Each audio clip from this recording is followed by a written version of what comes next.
Today we're going to read more of Stuart Little, and today's chapter is Washing Up. Stuart was an early riser. He was almost always the first person up in the morning. He liked the feeling of being the first one stirring.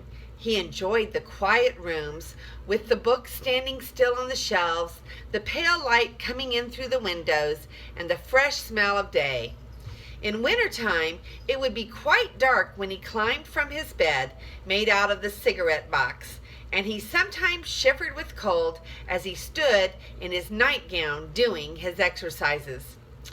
Stuart touched his toes 10 times every morning to keep himself in good condition. He had seen his brother George do it, and George had explained that it kept the stomach muscles firm and was a fine abdominal thing to do.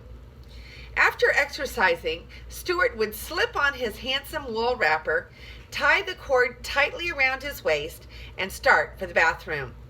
Creeping silently through the long dark hall, past his mother and father's room, past the hall closet where the carpet sweeper was kept, past George's room, and along by the head of the stairs till he got to the bathroom.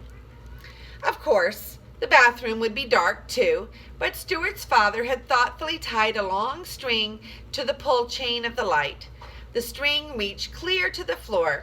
By grasping it as high up as he could and throwing his whole weight on it, Stuart was able to turn on the light.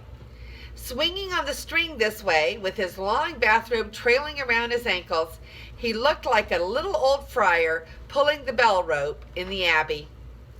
To get to the wash basin, Stuart had to climb a tiny rope ladder which his father had fixed for him. George had promised to build Stuart a small special wash basin, only 1 inch high and with a little rubber tube through which the water would flow. But George was always saying that he was going to build something and then forgetting about it. Stuart just went ahead and climbed the rope ladder to the family wash basin every morning to wash his face and hands and brush his teeth.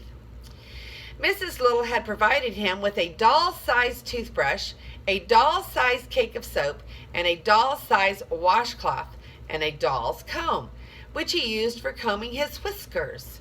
He carried these things in his bathrobe pocket, and when he reached the top of the ladder, he took them out, laid them neatly in a row, and set about the task of turning the water on.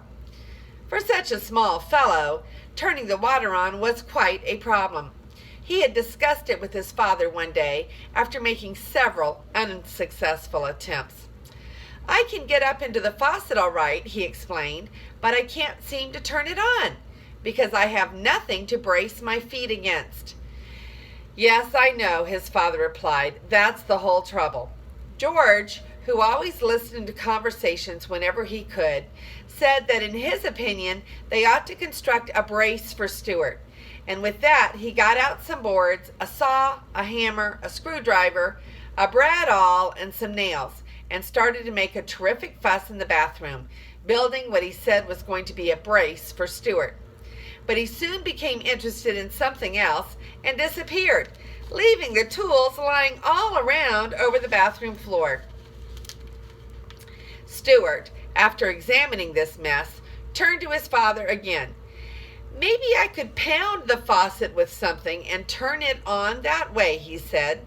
So Stuart's father provided him with a very small, light hammer made of wood, and Stuart found that by swinging it 3 times around his head and letting it come down with a crash against the handle of the faucet, he could start a thin stream of water flowing enough to brush his teeth in, anyway, and moisten his washcloth. So every morning, after climbing to the basin, he would seize his hammer and pound the faucet, and the other members of the household, dozing in their beds, would hear the bright, sharp plink, plink, plink of Stuart's hammer, like a faraway blacksmith, telling them that day had come and that Stuart was trying to brush his teeth.